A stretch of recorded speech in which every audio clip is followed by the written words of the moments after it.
What's happening, people? What's going on? Ronan back again. So, for me, this is officially the first car wash of the season.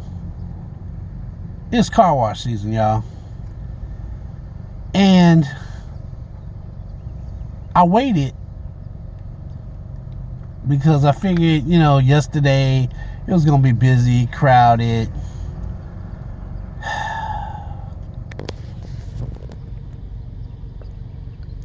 You see all this? This is a day later. It's still crowded. Ooh, we moving up, y'all. We moving up.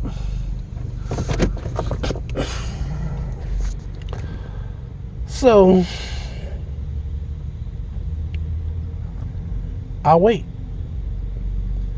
I just got here, so look like some of these people been waiting about a good 5-10 minutes. So I got to pick up a buddy and take him to work, probably around 2 or 3. So that gives me at least a good solid hour, at least, plus 30-minute wait. We'll see. All right, we'll chat in a minute.